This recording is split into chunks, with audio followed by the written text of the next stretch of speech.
Résumé du GP 2026 de Long Beach d'IndyCar. Le 19 avril 2026, la IndyCar Series faisait étape sur l'un des circuits les plus emblématiques du calendrier, le Grand Prix de Long Beach, disputé sur le tracé urbain des Streets of Long Beach.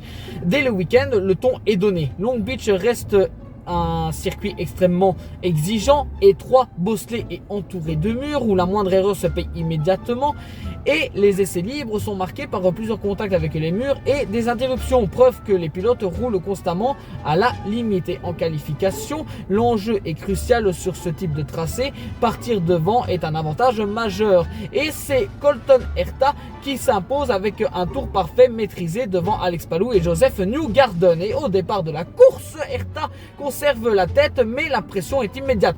Palou reste au contact, prêt à saisir la moindre opportunité, et derrière, le peloton est compact. Et les premiers incidents ne tardent pas. Une neutralisation intervient rapidement après un accrochage dans le milieu de grille. Cela ouvre la porte aux premières stratégies. Certains pilotes plongent au stand et d'autres restent en piste pour préserver leur position. Le tournant de la course arrive lors de la première vague d'arrêt. Palou tente un undercut agressif. Il rentre plus tôt que Herta, enchaîne les tours rapides et ressort après le passage au stand du poleman. Une manœuvre décisive et à partir de là, la course devient un duel. Herta pousse, mais dépasser à Long Beach est extrêmement compliqué. Les murs limitent les trajectoires et la moindre tentative comporte un risque élevé. Et derrière, Joseph Newgarden reste solide mais perd du temps dans le trafic et ne parvient pas à se mêler à la lutte pour la victoire. Et la course est rythmée par plusieurs drapeaux jaunes qui regroupent régulièrement le peloton et relancent la tension.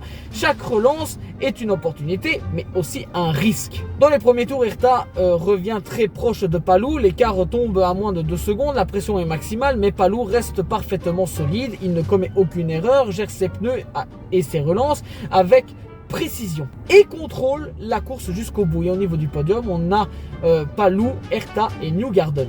Ce Grand Prix confirme l'importance de la stratégie sur les circuits urbains. Plus que la vitesse pure, c'est la gestion de la course qui fait la différence. Et sur un tracé comme Long Beach, une fois en tête, il est extrêmement difficile de se faire dépasser.